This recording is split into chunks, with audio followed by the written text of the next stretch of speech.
Do you guys call it cornhole or do you call it bags? Cornhole. Okay. All right. So Midwest people are the only people that call it bags. I was going to say, I was wondering what the regional differences are. It is bags in the Midwest. Yes. Renner calls it bags. Like when we would go tailgating, when we all used to still live in Cincinnati or whatever, he'd be like, all right, who's bringing bags? I'm like, bags of what? Chips? Ice? I've definitely heard that, but you're right. It has to be a regional thing. I feel like the Northeast and the South clearly call it cornhole. Comment on the show. Do you call it cornhole or do you call it bags? Let's start a war. And no, and state where you're from and your height and weight. Yeah, actually, yes, please do that. We actually need you to do that. That would be hilarious if the comments were flooded with that.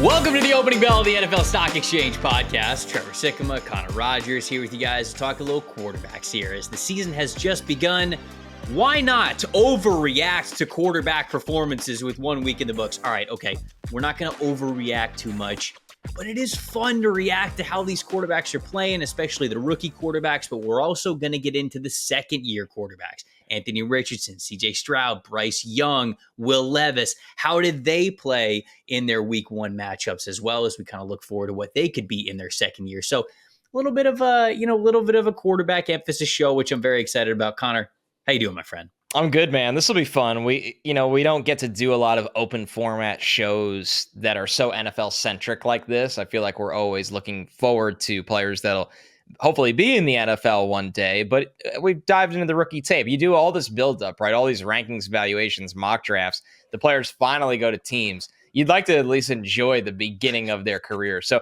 and there's a lot, everybody has questions right now because it was, as expected, a lot of struggles for the rookie class. And then you get to see some of, not all, but the second year guys, maybe take some positive steps or things they still need to work on. So this is a really good format for us to get to do that we don't often get to talk about. It is funny. Like, we do talk so much about these players as prospects, and then they get drafted to the NFL, and it's almost just like, all right, next class. Like, we're talking about really the next class. We're moving on. And, I only pay attention to it if it confirms my priors. If I act like it didn't happen. If not, right. Yeah. I never existed. If a player I liked catches one touchdown in week one of their NFL career, we're good here. We're actually good. Don't need to watch anything else. That's it. And if they're trash, well, I never saw any of it. You never heard from it. Yeah. I didn't have time to get to him. It wasn't on my board. Of course not. No. Bryce Young, never heard of him. Not on my board at all whatsoever. We're going to check in with all those second-year quarterbacks, and it's going to be a good time. But let's do the rookies first. Let's talk about the rookies first. Who do you want to talk about? We got Bo Nix. We got Jayden Daniels. We got Caleb Williams. Where do you want to start with this one? Is there one that was more compelling than others when you watch the tape? Probably Jayden Daniels, maybe. All right. Because it's interesting with Jayden Daniels. I feel like there are going to be growing pains, like with all these guys, but they're more unique, I feel like, than the other guys, where with Jayden, like he's dropped into an NFL field and he's still the same electric runner that he was on the college level that he, can always fall back on, whether it's trying to convert on third down, what he could do in the red zone at the goal line, but also a passing offense that is going to go through growing pains and needs work. And a guy that I saw on tape is, when the rush comes, it's so fascinating to me, guys that are so gifted that in a way they can actually form some habits because they're so gifted that they might have to break in the NFL. They might not. Lamar's kind of the outlier because Lamar could just run away from everybody all the time, it feels like. Where with Jayden, it feels like he could do that a lot. But in this game, I did see a few times where he'd drop his head at the rush and just go into escape mode. But if he had just held on a second or two longer, there's someone open, usually in the middle of the field, where you could just throw it. And in this day and age, you don't even get hit anymore when that happens. And if you do get hit, it's 15 yards. So it's just a totally different era in terms of, hitting quarterbacks after they throw the ball. So he was an interesting watch because a lot of the pass game production was in garbage time. Like the Bucs really ran away with this game. A lot of that was on the Commanders defense, which is not very good, especially on the back end. Baker had a field day, throws 4 touchdowns. But with Daniels as a whole, I saw some of the things that made him a really promising prospect. But I think right away there was the things that you look at and go, that's going to be such a focus for their coaching staff, is getting him to throw the middle of the field, trust the middle of the field more. get the ball out when things are hot right away, and not always be looking to run away and make the big play, because the way teams are going to have to defend him, there are going to be guys open because of how gifted of a runner he is.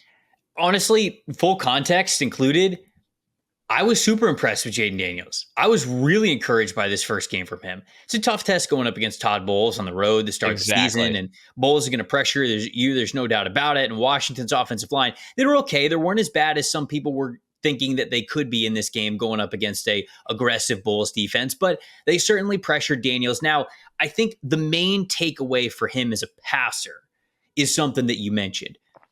When he had to move off of his spot, and especially when he had to get outside the tackles, he did not in any way keep his eyes down the field. Never. The ball was here immediately. Yes. And there were a couple of times when, if he still had that passing mentality, there were guys that were coming at him while he was still behind the line of scrimmage, where he could have just kind of popped it over their head and you get a couple of yards there. So those plays did exist. But dude, you talk about Lamar being basically the only quarterback who could sort of get away from people.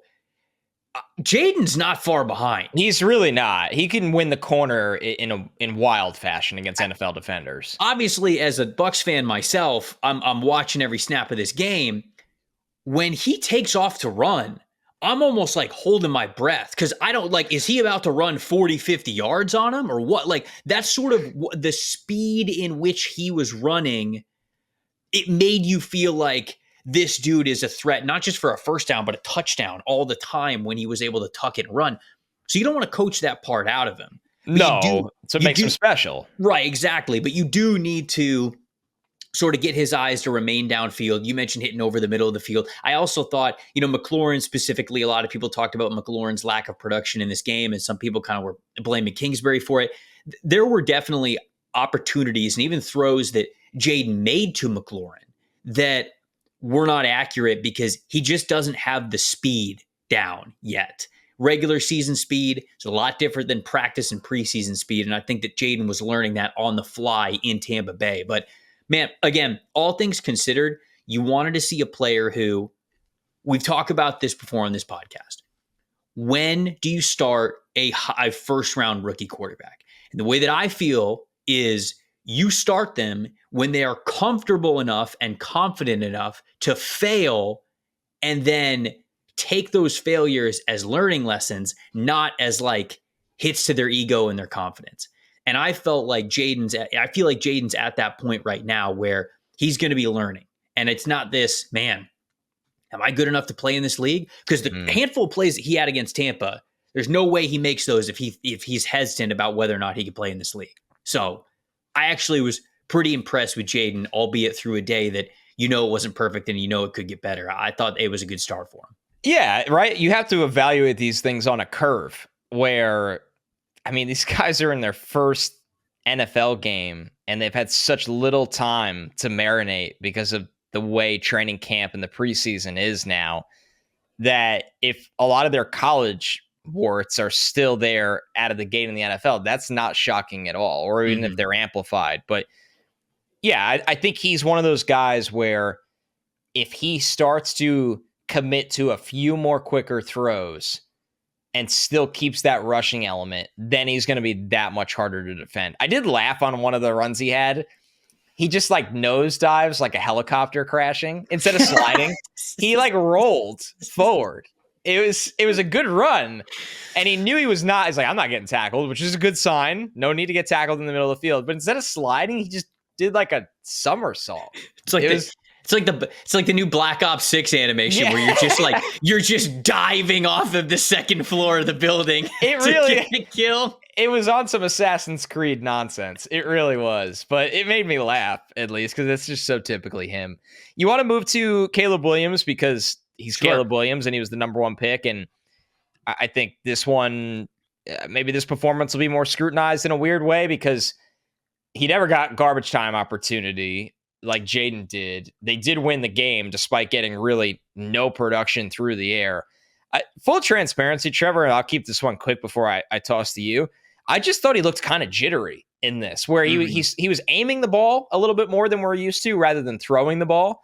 Noticeably, that's a really good way to put it. It felt like there was just times where he was just aiming it because jitters are your first game. And I want to give the Titans credit for this too. When watching Caleb, something I noticed with Tennessee, and this might seem simple, but they still deserve credit for it. They were so prepared for him to spin out of the pocket or turn his back to the defense and roll out of the pocket that it felt like when they were coached to when he does that, there was always a defender at the second level of the field that was their green light to go at him. Where like as soon as he turned to the back to the defense, they almost always seem to have a defender that I wouldn't say is spying him, but just kind of sitting in zone. Mm-hmm. And what they were almost coached to do that, where Caleb's used to the rest in peace, the pack. He'd do that, get away from the crashing defensive line in ridiculous fashion. And then he just had 20 yards east to west that he could just kind of hang out and then flick the ball down the field. Tennessee was like, we are never allowing you to do this. Whenever he does that, somebody better get their ass up to him by the time he does another 180 and is facing the defense, somebody's bearing down on him that he has to make a decision. So that's what he's going to have to deal with at the NFL. And I thought it was really good coaching, and it made it tough for him to make those spectacular plays. Yeah, we were watching USC Caleb Williams trying to play in the NFL this past week. And I actually think that this game was the perfect game and for what Caleb Williams needed. And I'll get to that in a second. But I agree with you. I think that Caleb's inconsistencies showed up more this past game, not because I think they were new, but because college defenses really didn't make him pay for it. Right. There were too many throws that we saw this past week where the footwork was not aligned with where the throwing motion was releasing the ball. You mentioned it was almost just like he was like forcing it more than, he was actually like naturally throwing. It made me think of, how when you play cornhole, or wait, do you guys call it cornhole or do you call it bags? Cornhole. Okay. All right. So Midwest people are the only people that call it bags. Okay, I was going to say, I was wondering what the regional differences are. It is bags in the Midwest. Renner calls it bags. Like when we would go tailgating, when we all used to still live in Cincinnati or whatever, he'd be like, all right, who's bringing bags? I'm like, bags of what? I've Chips? definitely Ice? heard that, but you're right. It has to be a regional thing. I feel like the Northeast and the South clearly call it cornhole. Yeah. Comment on the show. Do you call it cornhole or do you call it bags? Let's start a war. And no, and state where you're from and your height and weight. Yeah, actually, yes, please do that. We actually need you to do that. That would be hilarious if the comments were flooded with that. And what college you went to? No, don't give people too much because now they won't do it. Now your LinkedIn's ruined. Your LinkedIn's ruined. No. Okay, so back to my analogy. You know how in cornhole when you're playing it, and it's like when you watch the pros, when you watch sometimes they'll be on ESPN 8 the Ocho, and you'll like see them have cornhole on. They don't miss. It's the same throw every single time. But for me, a very recreational cornhole player, sometimes I might be, the arm might come across the body a little bit. Sometimes I'm forcing it a little bit. Like it's almost like I'm stopping the follow through because like one throw went good like that. So I'm trying to do it again. I don't know. So launch angle. So that kind of felt like when I was watching Caleb Williams, I was like, it's really spot on. I feel like he's playing cornhole right now. Yeah. The arm angle was different each time. The release point felt a little different each time. It was not repeatable. And again, that worked at USC.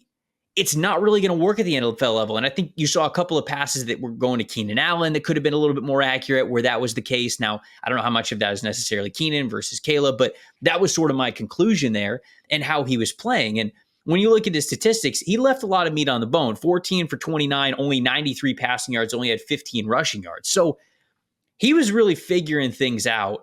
And the reason why I still say that this was the perfect game for Caleb Williams, Connor, is because he played like crap and his team won the game. Yeah.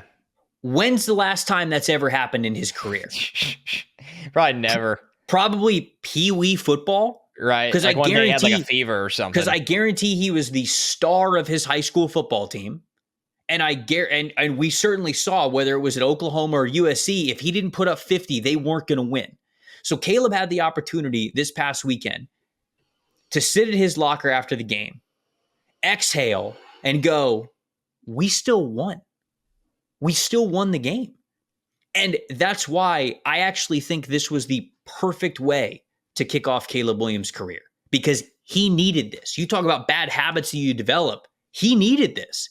He needed this mentally to understand, hey, the playing field's more even here than it was in college football. I don't have to be this crazy Superman, which is what we all talked about during the draft process. So I thought it was just what the doctor ordered for Caleb Williams in this game, despite what the stats will tell you. Right. He didn't turn the ball over. They tried to get him a little comfortable with some screens, and the Commanders did the same thing with Jayden Daniels. Brian Robinson made some really nice plays in the pass game. And that's, how you want to get a guy settled in. And that's not going to be within one game. It's going to take some time. The last rookie to start a game was Bo Nix. He had 42 pass attempts, 51 dropbacks. So he by far led the group, not only of the rookies. Jayden Daniels had 34 dropbacks. Caleb Williams had 33. But even the second-year quarterbacks, Stroud and Bryce Young and Will Levis all had 38. And Anthony Richardson had 24.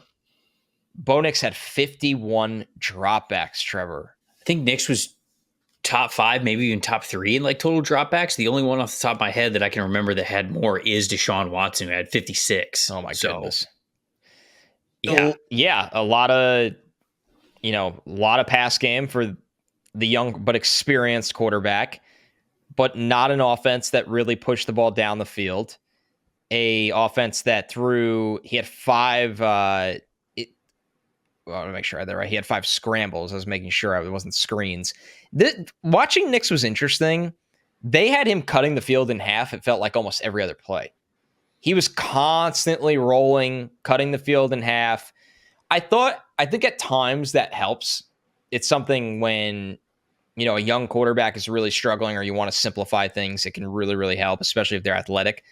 There was times in this game that I thought they did it so much that the opposition, they basically were cutting themselves short a player. Like they would have a player go to the backside and the defense would just ignore him because they're like, no, Nix isn't throwing this all the way across the field. The play's cut in half.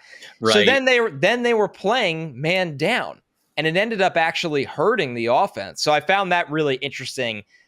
I'm not calling it egregious that they did this. I just thought they did it so many times that against a defense like Seattle, that it's Mike McDonald, they're going to play with a lot of team speed. They're going to throw a lot of different things at you, that it started to hurt them in this game, and specifically him. It felt like it was also just, it was a big time Mike McDaniel respect game, in my opinion. Respect game for how well he game planned what Bo Nix was going to do. There were a couple of throws that were very uncharacteristic of what we saw from Bo Nix at Oregon, which I agree, like inaccurate throws that he never missed in college. Not even that, but even just some of the attempts. I'm like, the interception at the goal line, and maybe Peyton's telling him hey, just take a chance at it. Like the Sutton interception at the pylon, he's kind of fading away from pressure when he threw that ball.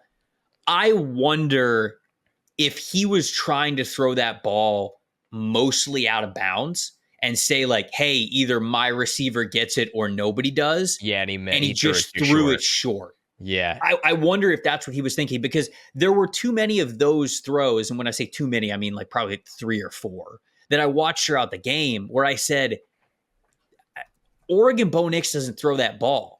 Is Peyton just sort of telling him to throw it, or the mistakes were a little perplexing there for Bo Nix. I will tell you this, though, as I went back and I watched all of his throws, he did not have enough respect for NFL safeties. He did not think that Julian Love or Rayshon Jenkins could get to spots that they absolutely got to and either broke up passes, got into throwing windows, or were able to intercept outright. He did not have enough respect for them, because there was a specific play. Oh, it was the interception at the sideline. The vaunted Adam Archuleta. Oh no, before the ball was even out of his hands.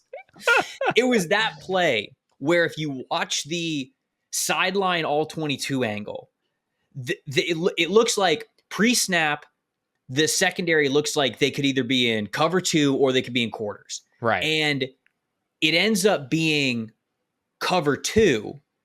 And as Nix is watching this play develop, there is a deep post and then there is a crosser underneath. Yes. It's a common concept in the NFL. And Rayshon Jenkins, mid-play, points and yells something out to Julian Love to let him know, I've got the deep post. Don't follow it. Don't fall for it. Stay where you are. I've got this, because he's coming into my zone.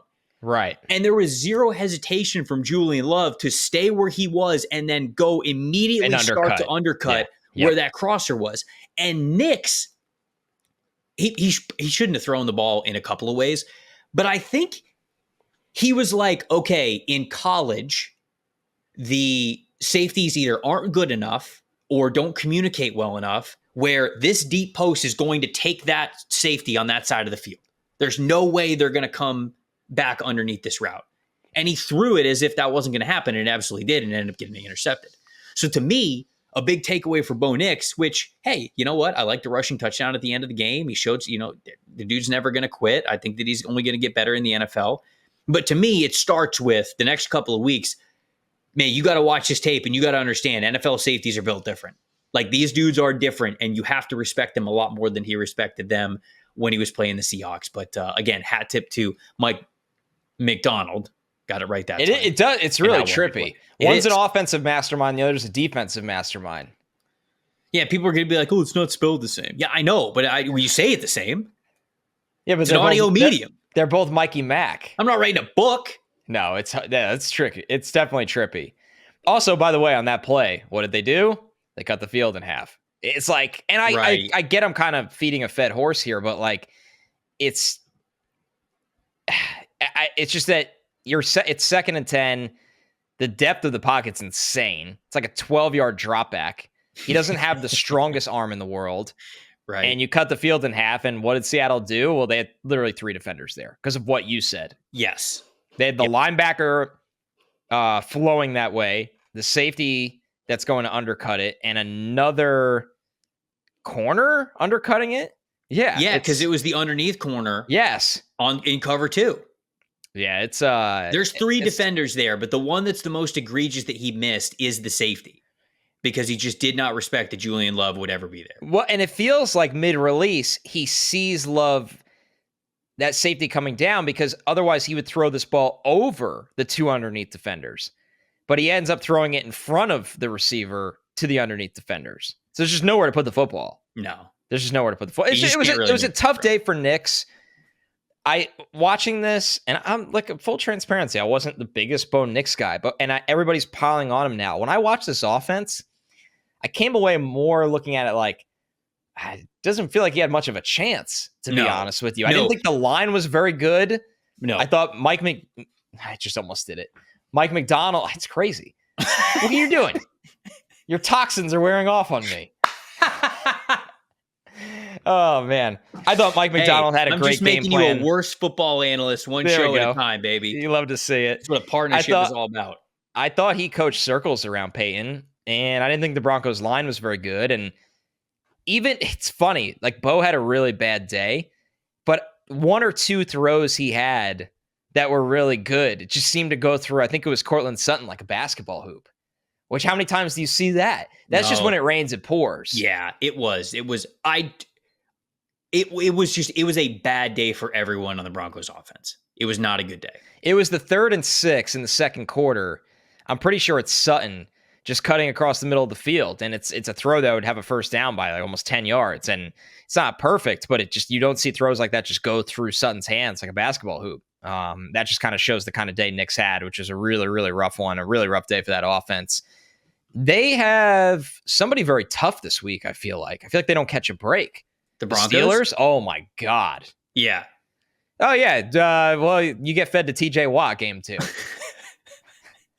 What the hell? Oh, great. Good. Lovely. You love to see that. So we'll throw up a prayer for Bo Nix. You want to talk about the second-year quarterbacks here? I do, but I have devastating news before we move forward. Devastating? Devastating. Okay. Per Adam Schefter of ESPN, Broncos are placing running back Audric Estime on injured reserve due to an ankle injury. Come on. Estime will now miss at least 4 weeks. That stinks. Wouldn't he have 1 carry? Man. Sad. I pour some out on this pod right now. This is a tough day for addicts everywhere. This is a tough day. Yeah. But we'll rally, Prayer minor circle. setback, major comeback. That's all it is. The Audric Estime Rookie of the Year slip still cashes. Oh, yeah. He comes off of IR. In fact, get in on it now.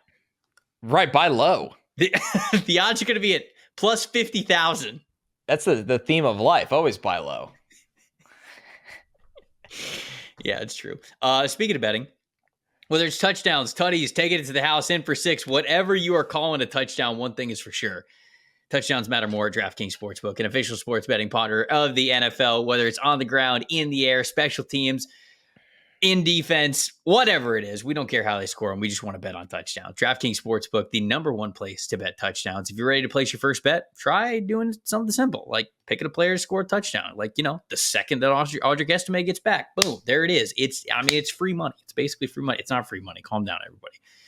Go to DraftKings Sportsbook app and make your bets today. New DraftKings customers bet $5 and $200, then you get $250 instantly in bonus bets. Plus, you also get 1 month of NFL Plus premium on them. Download the DraftKings Sportsbook app now and use promo code PFF. That's promo code PFF. New customers get $250 in bonus bets when you bet just $5. You also get NFL Plus premium on them. The offer ends September 19th, only on DraftKings. The crown is yours. If you got a gambling problem, call 1-800-GAMBLER. In New York, it is 877-8-HOPE-NY, or you can just text HOPE-NY. In Connecticut, help is available for problems with gambling. Call 888-789-7777 or visit ccpg.org. Please play responsibly on behalf of Boot Hill Casino and Resort in Kansas. 21 plus age and eligibility varies by jurisdiction. Void in Ontario, Oregon, and New Hampshire. Bonus bets expire 168 hours after issuance. For additional terms and responsible gambling resources, visit dkng.com/FTBALL. NFL Plus premium offer is available for only new and former NFL Plus subscribers. Additional NFL Plus premium terms at NFL.com/terms. Where do you want to start with the second year guys? I want to talk about Anthony Richardson because I think he's one of my 3 favorite players in the NFL. Gator great. People forget. People do forget this. And you know what? They shouldn't. Yeah, because Florida fans need things to hold on to right now. Yeah. And Anthony Richardson's success is definitely. That's all we have. Except for when we start to think about Anthony Richardson, it just brings us down a dark road once again, knowing that we only had him for 1 year and we should have had him for another. That's fair. But it all leads to dark. Eat Arby's. This doesn't seem personal at all. No, they're going to do great this weekend. They're definitely going to be Texas A&M. Everything's fine. Yeah. Wow, what does this feel like for you? Connor Wegman against Crash. Florida. That's what it feels like. But you can't lose. The only way you lose is if A&M wins 6-0 and Wegman has a bad game, but Florida still loses. Right? Yeah, I have to have something to hang my hat on this game, right? Wegman's either got to ball out or Florida bounces back. You need Wegman to ball out and Florida wins in a shootout. Then you're playing with house money for the rest of the year. Graham Mertz comes back. It's just a 5 touchdown for 5 touchdown duel.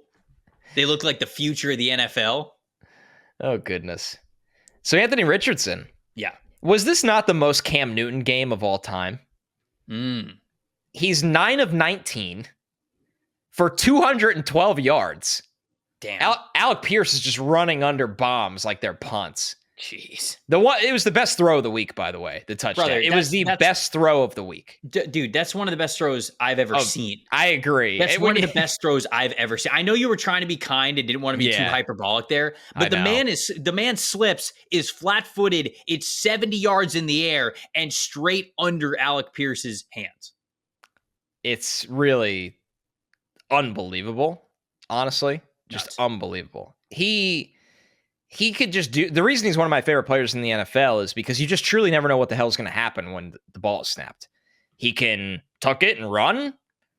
He can throw it a mile. The ball could be airmailed. It's absolute chaos at all times.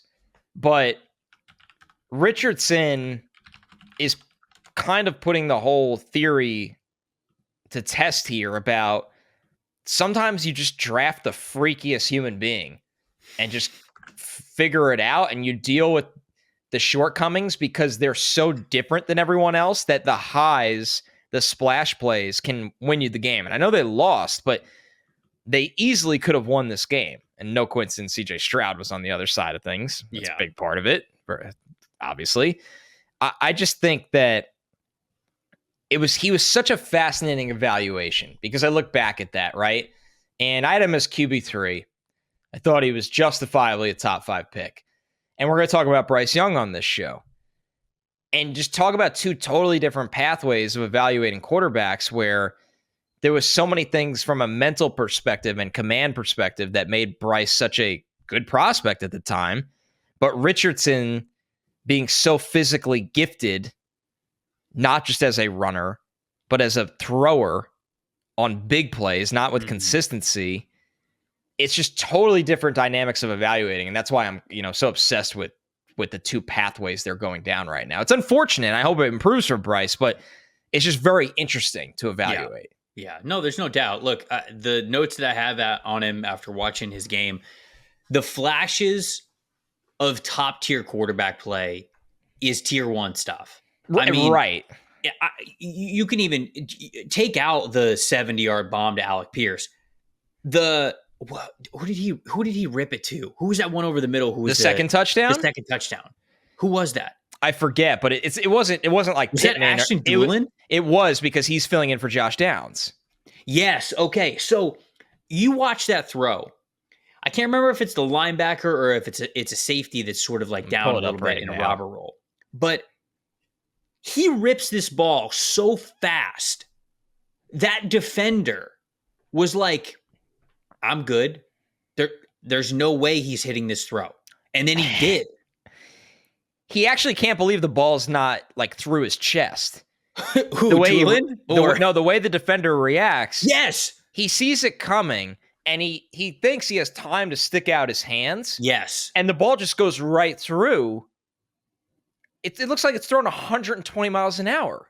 And those are the things that when you talk about these prospects and when we talk about tools and who you can get excited about and potential ceiling, like that's the stuff that we're talking about. Of people go, why was Anthony Richardson drafted in the top 5? He was never consistent. He wasn't a long-term starter. Right. Why does he get percentage? Drafted? What'd you say? Completion percentage. He was thrown in our faces about him all the time. That throw is why Anthony Richardson goes in the top 10. Yeah, because who gives a shit if you're 9-19 when you make throws like that? Seriously. You're right. You are right.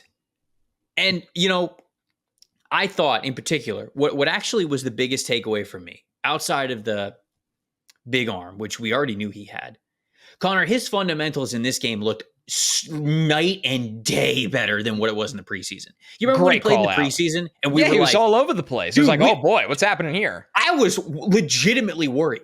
I thought we were going to have to retire. I'm not going to retire. What are you? I keep this thing rolling. No misses can hurt me.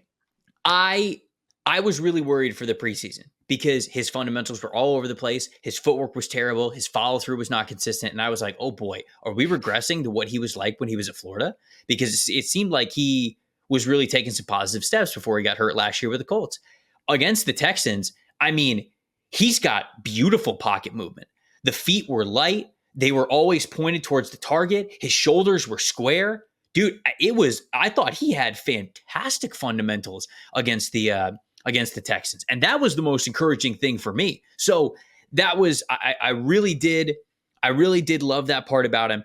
He is still reading defenses post snap. There was a play in particular, I believe it was the first third down that he faced of the game, where he's throwing the ball to the outside, and it was an A.D. Mitchell throw. It was one of those throws that he didn't end up connecting with Mitchell.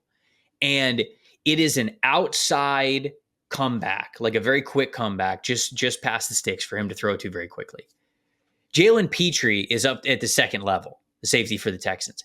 And he is, the second the ball is snapped, Richardson looks to his right where he knows he is going with the football. Petrie immediately starts sprinting towards the flat to try to cut off this ball. And the only reason why he didn't is because Richardson threw it at 1,000,000 miles an hour. But what was happening in the area that Petrie was then vacating was there was a wide open slant that was right there that was within Richardson's like cone of vision, but he wasn't really the primary on that play. And I hate getting a little too nitpicky with this because some people will look at the tape and they'll be like, well, that guy on the backside was wide open. Why didn't you throw it to him? And they could be, like not even in the progression at all whatsoever. I have to stop you right there. And I'm Go so ahead. glad you just said this. And I want you to get back to this as soon as possible. But we are now living in a world. I don't know why I didn't notice this until this week. The nitpicking of tape now, and it's not because it's so readily available, but partially. I constantly see that, Trevor. This guy's wide open. It's a screen grab. It could be like the fourth look. Right. The guy's not right. The guy's not even a part of the. It's out of control now. It's out of control. I get right back into it, but I'm glad you said that, and it needs to be really illuminated because it's really insane how often I see that. There's a difference. Especially for young quarterbacks. They're not seeing the field like Peyton Manning. Right. And obviously, like I didn't play quarterback at any level or any high level or any low level or whatever. So this is just sort of like what I've learned by watching the game and scouting and all this kinds of stuff. So, there is a difference between being able to recognize things pre-snap and also like a guy just not being involved in the play. Right. But for Richardson in this one specifically, again, maybe it was something where Steichen was saying, AD's running a comeback, just throw the ball to him. Like, that's it. Like, maybe it is that simple. But there is a player that is in his cone of vision. Shout out to Madden 2007 for the vision cone. The vision cone. Great idea in theory. In theory, ended up being terrible because I was, it didn't work. I was trying to sign all of these really fast quarterbacks to be mobile, and the cone of vision was a needle. You throw the ball into the stands. That kid hit the broadside of a barn. Oh, man. But he's just got to get better at, I think, recognizing those little things of going off script a little bit. And it's a balance I think that he'll get. But I honestly was very encouraged by Richardson's day. They didn't win the ball game, but he showed high-end flashes of what he could be as a franchise quarterback. And I thought that he played very, very well. Connor, I don't know if touch is ever really going to be a big part of his game. I would say no. It's just something where, like, for a couple of years now, I think we've watched the tape and we've been like, well, if he cleans up the fundamentals or, he'll get that in time. I don't know if that's ever going to be the case. You are just simply going to have frustrating touch pass misses with Richardson in his career. You hope that the good just outweighs the bad when it comes to that. If he starts throwing with a little bit more touch, he's going to be basically Josh Allen? Well, that's the ceiling because Josh has transformed himself into Josh. I never thought in a million years he would throw with any touch, and he still has his moments, but he can. Right, now. He can now. He's also one of the greatest runners at the quarterback position that we've ever seen. Just totally different way than the Lamar and Vicks of the world and guys like that. It's just unique running style. Yeah. But yeah, good stuff on Richardson. A very fun player to watch, a very unique player to watch. And where do you want to go next? There's so many. What a wild group of players here. Anthony Richardson, Will Levis, Bryce Young, and CJ Stroud. Well, you brought up Bryce sort of in how you are sort of like comparing and contrasting sort of where their careers have gone. So let's do Bryce next. Bad, right? I mean, like there's no way around it with Bryce. And I'll say at the very top here, the Carolina Panthers are not a good football team. They weren't a good football team last year. Yeah. They made some additions, which I liked this offseason, but they are not a good football team right now. They just lost maybe their best player. And they just lost their best player in Derek Brown, which I am worrisome for this Panthers team, which shout out to Panthers fans who are listening. This is your safe haven. This can be your home. We will talk NFL draft for you throughout the entire year, however long that you want to rock with us. Anytime that your team on the field might be hurting you, come on in. We'll welcome you in. There's refreshments in the back. We're all hanging out. It's a good time. A little pool party. Hopefully you brought your trunks. We're going to talk NFL draft. It's going to be a good time. Bryce Young, 13 for 30 in this game. 161 yards, 2 interceptions. Final score 47-10, and somehow it was worse than the score even indicated. And really was. I want to have you kick it off, but I don't know how you felt. I thought the film was even worse than watching it live, I which agree. sucks to say. But what'd you think about Bryce? I think he's still playing with no confidence. Yeah. I think that when things go bad with him, they unravel to a point of no return. Like you look at, I think the second drop back of the game, and the pressure's not too bad. But instead of stepping into a clean pocket, because he could step up against the rush, the interior protection's fine. The edge rushers are kind of rushing wide, but he has no confidence. So he doesn't step up into the play. He kind of throws off his back foot. No, not kind of. He completely does. There's no lower body in this throw. And he just aeromails what should have been a completion over the guy's head to, that would have been about a 30-yard completion. He just airmails it. Yeah. And it's the second play of the game, but I think it really encapsulates where he's at, that there's just no confidence for him. And he still gets hit on this play. It's ironic to me. It almost feels like he's not confident enough to step him into the rush, maybe because he doesn't want to get hit or he doesn't trust the line, whatever it is. But if he stepped him to the rush, not only would he have been able to get off a more accurate throw, but he wouldn't have got hit. And instead he gets hit. And that's just, to me, Trevor, kind of tells the whole story right now, that when there's opportunities there, something mentally or physically or both fails Bryce Young. And the team's not good enough to miss on their opportunities. Yeah. Right? Even his rushing touchdown was not confident. I mean, he's trying to like juke the defender in the open field, and like he's like falling over before he even gets to the end zone. It's kind of like a miracle that he scored that. And he just like not even that rushing touchdown was confident from him. Now, obviously, like it's not like there weren't any good in the game. He had a 3rd and 17 rip, and I think it was the third quarter that was a really nice throw to the outside of the sideline. It's like, all right, okay, that's a really nice throw there for you, Bryce.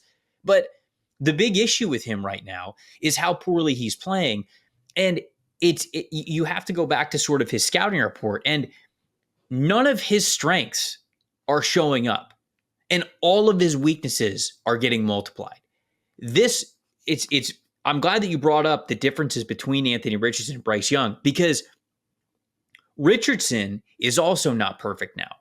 Richardson is missing throws that he shouldn't miss, yet he's still able to give you those monster plays because he is that physically gifted. Great call out. Bryce doesn't have that. No. So if Bryce doesn't win with anticipation and confidence and clutch factor and all of that, he can't win at all. No. That's the issue, is that the floor for Bryce Young is so low that as we are seeing all of these second-year quarterbacks sort of grow, where Bryce might be growing from is so much lower because his floor is lower as a player.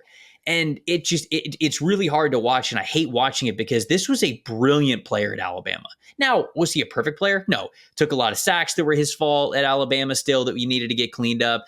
There were times when he wasn't able to challenge the field, especially over the middle of the field the way he needed to, and we certainly saw that against the Saints. He did not see defenders over the middle of the field. That first interception that he threw, should have never threw that football. There's too many defenders who are right there, should have never thrown it, but I don't think he could see over the line of scrimmage, over the middle between the numbers. So you're sort of having to trust, and anytime that you're blindly trusting and you get burned for it too many times, with the chink he has over the last year, it's going to be tough to continue to want to do that. So it's not going to get better for him until he's able to start playing better. And that's why at the very beginning of when we started to talk about Bryce, I wanted to say, the team's not good. Like, the team is bad. You also have a guy who was a first-time play caller last year at Canales, who doesn't exactly have years and years of expertise and examples to be able to lean on. He's figuring it out too. And that's, I'm going to be honest with you, a disaster right now. I would love for them to be the best thing for one another and get the most out of one another. But right now, with things going not good, and you just lost Derek Brown for the season, you just lost your best player for the season, we're almost on like panic watch here for the Panthers. How could you not be? How could it was embarrassing. They were so bad in this game that Jake Haener got a snap. Another second-year quarterback. Or not a snap. He had a drop back. Yeah, now we're going to analyze Jake Haener. And 55.4 passing grade.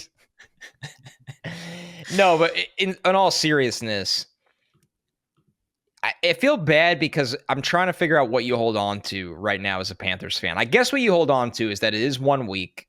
And I know people say, well, no, it's not. It's an extension of last season. You got to be fair to Canales and say this is 1 week. Mm-hmm. But you nailed it. What made Bryce great was throwing with anticipation and being accurate and timing. And he has no confidence to the point of all the things that made him great are now also a problem all of a sudden. He doesn't look accurate at all. And he's not. Do you think we'll ever see a quarterback his size ever go in the top 3 in our lives again? Because I honestly don't. No, and I don't think a team would do that. And I think that people, they'll bring up Kyler Murray naturally when you talk about Bryce Young, but Kyler, even with them being of similar stature, Kyler had so much better of an arm. Like Kyler's 50 times the runner. He is, and he is 50 times the runner for sure. But like even just arm strength, but Kyler's you're right. arm is significantly better than Bryce's. Yeah, his arm's nuclear. And Kyler is also a first-round pick for the Major League Baseball draft. Like that's a level of athlete we're talking about that it will probably not come around. I don't want to get beyond hyperbolic with Bryce. But I will say these next 5 or 6 weeks are really, really important. They're really important for him because they have a veteran behind him in Andy Dalton. And I don't think they're really going to make the switch because if Bryce is not playing well, then this team very well might be 1-5, 0-6, whatever. And you're probably just going to roll with Bryce for the rest of the season. It doesn't matter at that point. But we will revisit this, I think, a month from now. And I hope the conversation that we're having is a lot different because if it's not different a month from now, when the draft order gets to start being more solidified and we do our next mock draft and everything, you might be thinking about quarterback for Carolina no matter what. There's no way around it. So if Panthers fans will be thinking it, then why wouldn't the draft? And I don't want to get there yet. No, we're not there yet, but that was our takeaways from this game, and I really hope they could flush it and, put some good stuff out there. Want to go Levis or Stroud? I actually do want to go Levis next, but before we get to him, got to remind the people, this episode is sponsored by our friends over at BetterHelp.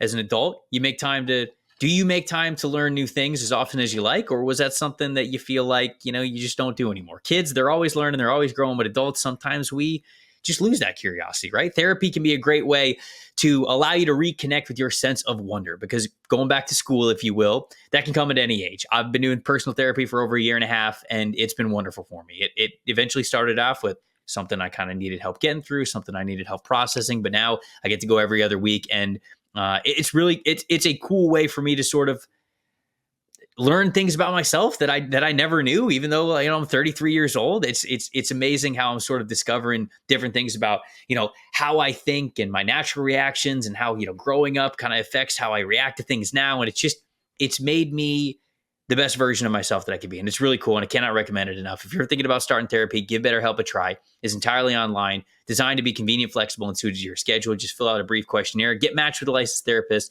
and you can switch therapists at any time with no additional charge either. Rediscover your curiosity with BetterHelp.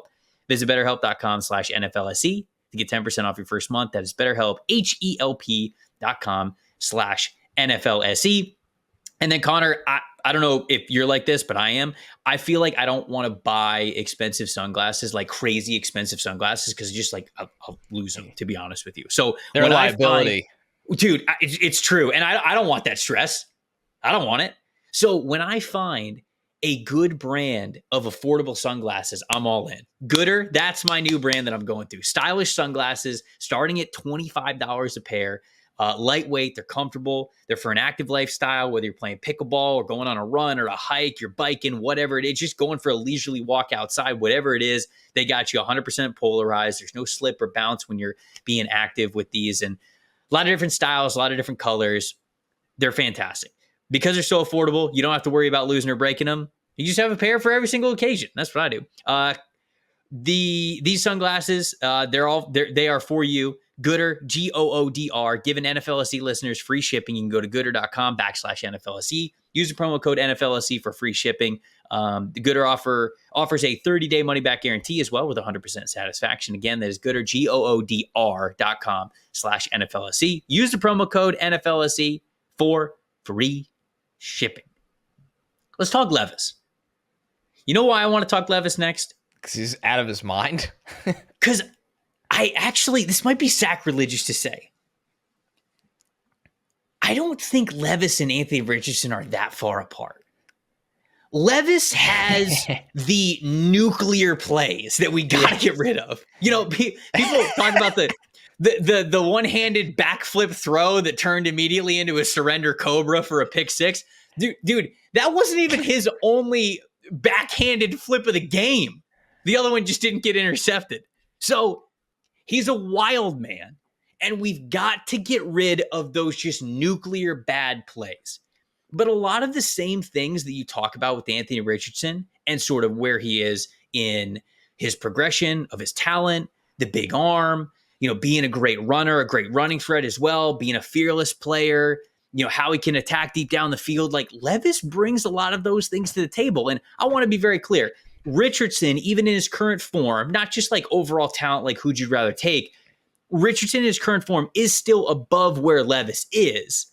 But after watching Levis, they're not as far off as I thought that they were for both kind of having this sort of same archetype. So I don't know. What did you think of Levis's day versus Chicago?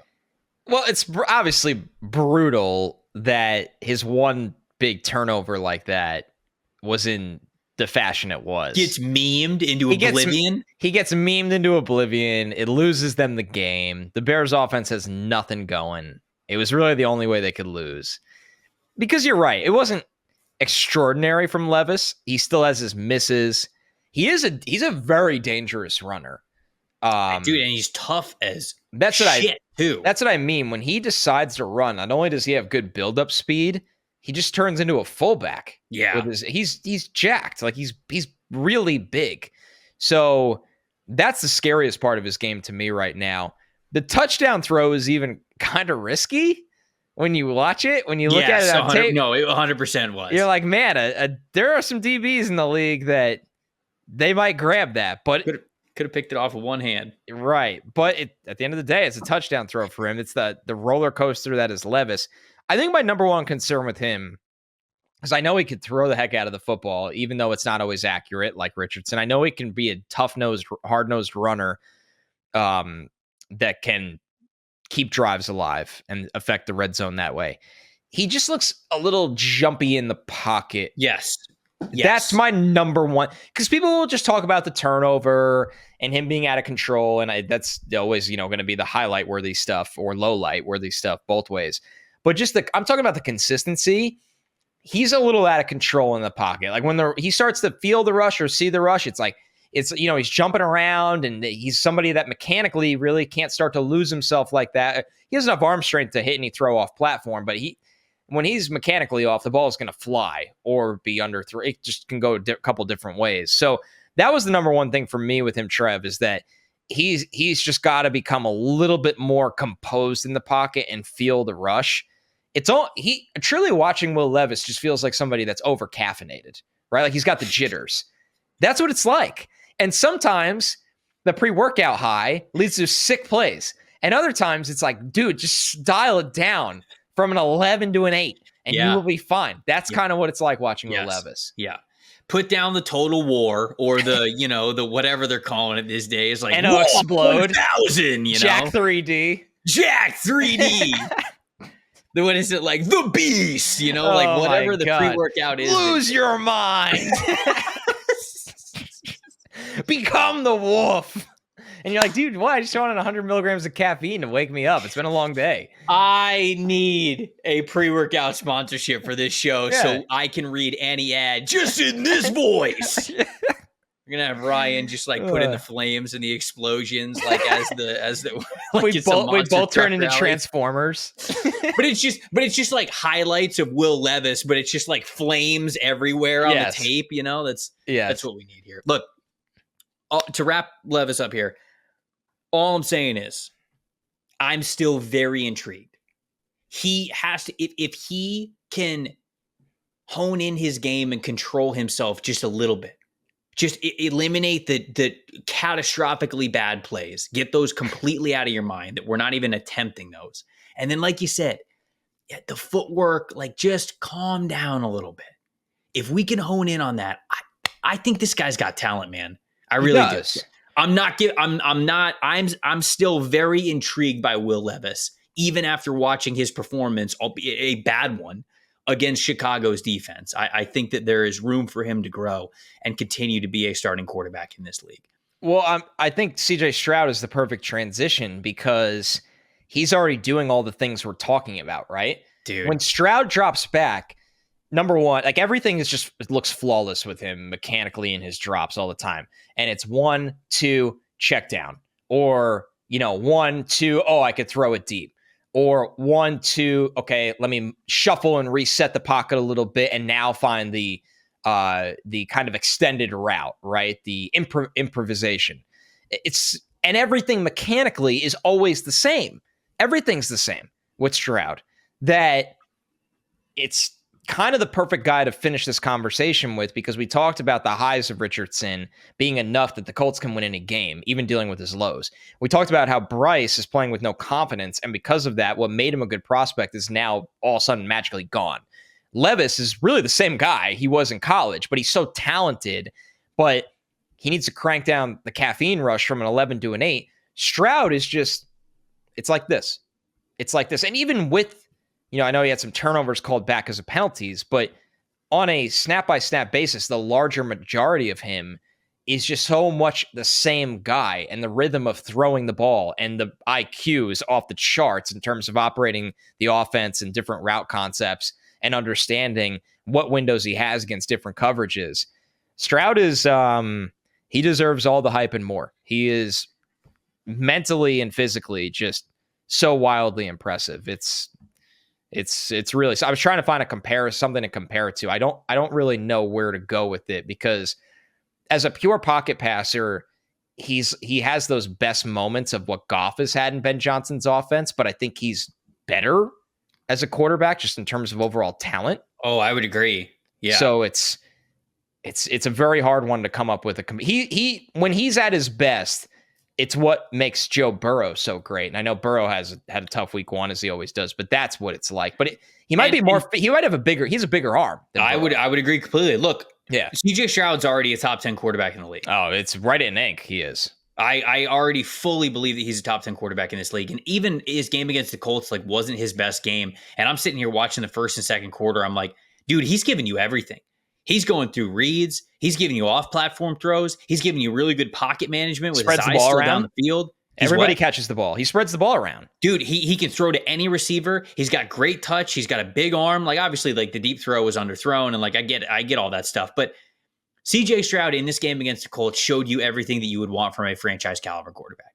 And to go back to the scouting part of this and kind of how we talked about him pre-draft, Stroud as a pocket passer, as a pure passer, if you will, was the best in that class with Bryce Young and with Anthony Richardson and with Will Levis.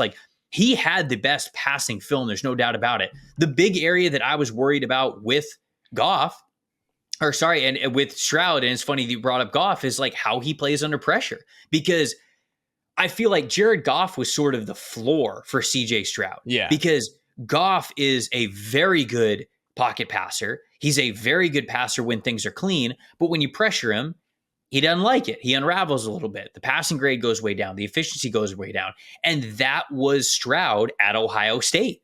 And so it was okay, is that player enough for me to draft over what I thought was an assassin's mentality with Bryce Young, or just the overall traits of Anthony Richardson? And I ended up having Stroud as QB2 in that class and still a top 10 player. But I was worried about how he played under pressure. And when you go back to that Georgia game, the final game of his Buckeye career, where he had his best performance under pressure, and throughout all of draft season, we were like, okay, well, is that the real CJ Stroud moving forward?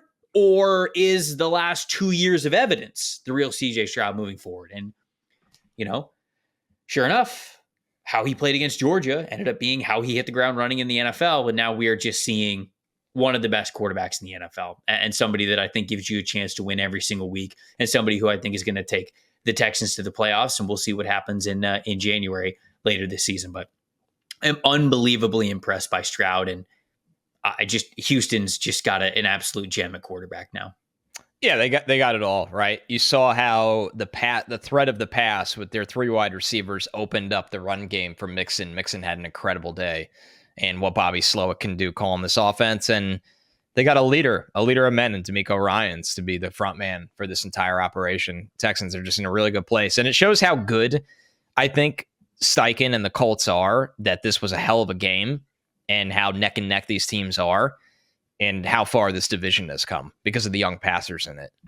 There we go. So quarterback talk, some first-year guys, some second-year guys. Let us know what you thought of any of these players, and then give us some Drake May thoughts, some Michael Penix thoughts. Like if you think that these guys should be in the game, obviously Kirk Cousins didn't look too mobile in week 1. Maybe they drafted Michael Penix to start. Maybe they were on to something. Maybe they're on to something here with this. Do you get credit if you give somebody $1 billion mistake? Do you get credit for also getting their replacement in the same offseason? It's a fair question, right? I think we should bring this up and talk about it later. If Kirk Cousins finally, if he actually can't run anymore. Right. Because it's to the point where he's not just not mobile. Like Aaron Rodgers was not mobile for the Jets, but at least they're calling play action for this dude. They weren't even calling play action. And Rodgers doesn't need his legs to throw. No, I know, but the Kirk Cousins thing, does. They didn't even, dude, it was, so we're going to dig into that a little bit more of what that could potentially mean for the Atlanta Falcons and maybe where their mentality was at when draft weekend came around, depending on how Cousins played. But let us know what you thought of these quarterbacks, whether it's second-year guys, the first-year guys, whether we're overreacting, underreacting, whatever you want to say. We would love to hear from you in the comments, youtube.com/@NFL Stock Exchange. Let us know if you call it bags. Let us know if you call it cornhole, the height and weight. Don't include your college because then that's too much to type. And then your LinkedIn's obviously out there. Not going to get your comment. But we can also know if you height, weight, what pre-workout? Your preferred pre-workout. Oh, that's too good. We need a sponsor. We need a sponsor. We do need that. The people will rejoice when that actually finally happens. That would be incredible. I'll start every show shooting a little dry. No, I don't know about dry scooping. I don't know about never, scooping. never. Kids don't do that. Do not do that, kids. Now we're a bad influence podcast. Yes. No, now we got to put the E for explicit next to the podcast. Great. Thanks a lot. Look, if you're audio only, hit us up on Instagram and Twitter as well, at Tampa Bay Trey, at Connor J. Rogers. We're sort of kind of going along with this format where the Monday show is going to be a little bit more prospect centric of the week. And then the Wednesday show, we're going to kind of talk about things around the NFL, look at the draft order as it continues to update, some draft outlooks for a lot of these teams, some team needs, things like that. And then Monday's show is going to be a lot more of that, just that prospect shout out. Hey, since Monday's show, which I appreciate everybody watching the first Monday show, we absolutely love it. We got a bunch of comments on yo, you got to check this dude out. I got a bunch of DMs about that. Keep that stuff coming all season long. I'm telling you, the best way for us to really have a finger on the pulse of guys that you are super excited about that we should take a look at that should be in the mock draft simulator that you can draft is when you guys comment on the show in the YouTube channel. It's the best way to do that. Also helps the algorithm of the show, obviously. So we would very much appreciate that stuff. Connor, got anything else before we get out of here? No, man. Fun week. It's good to be back on twice a week. We love it. We appreciate all the support. As we always say, let us know what you guys want to see. We'll be all over both the stock watches for everything going on in college football, more NFL stuff. It's only 1 week in, so we're a little bit of ways away from fixing teams and some of your favorite franchises, but we'll play all the hits. Yep. We will play all the hits. We promise. As long as you guys let us know, what you think the hits are. I'm Trevor Sikkema. That's Connor Rogers. Thank you guys so much for watching and listening to the NFL Stock Exchange podcast. We'll see you guys next week.